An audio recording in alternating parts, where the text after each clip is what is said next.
to show you how to do a rib knit, and in order to do it you just knit 2 and then purl 2.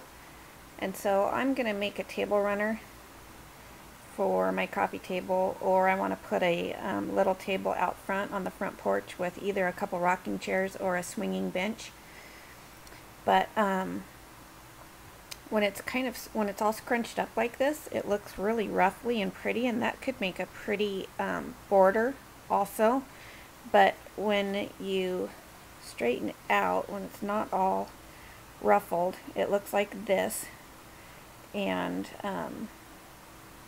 so it has like 2 here that are indented and 2 that are raised. If you can see that on the camera. Let me try and get it straight. But I kind of have it all bunched up on my needle here because I'm making it wide enough to be a runner. And so you just keep going and going and going until it's the length that you want, and then you'll cast off. But let me show you real quick here what to do. You're going to knit 2,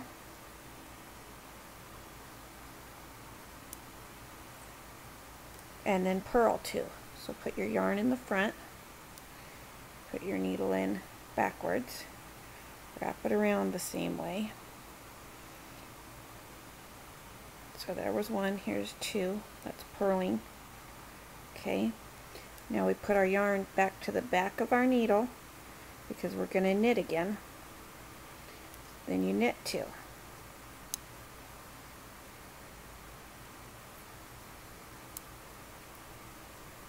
And then purl 2. You just continue to do this.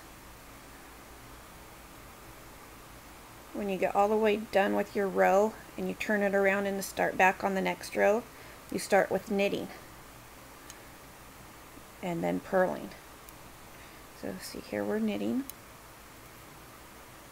2,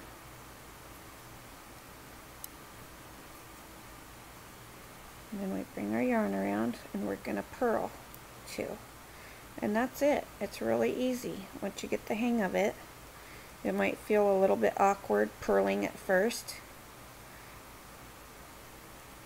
if all you have done is knitting, but after a few rows you really get the hang of it, and you just have to remember to put your yarn in front before you purl. It's just kind of like when you yarn over and you wrap your yarn to the front when you yarn over before you do a knit stitch, but you do it to purl. So now we wrap it back to the back. You want to remember to do that before you switch to your knit stitch.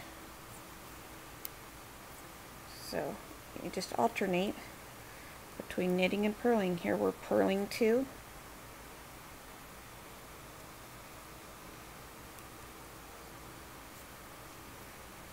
And that's it.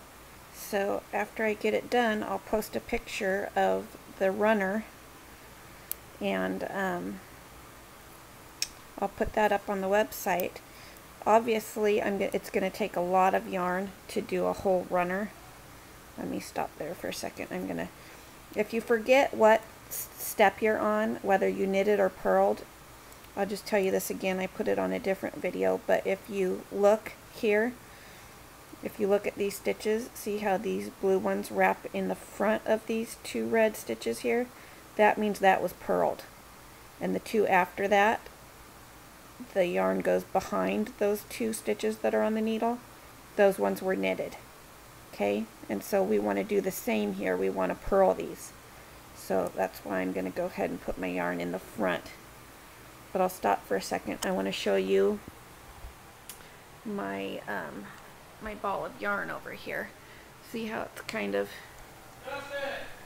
getting down there? Oh, my husband's home from work, hollering for my son, interrupting my video. Gotta love him. So see how it's getting down there?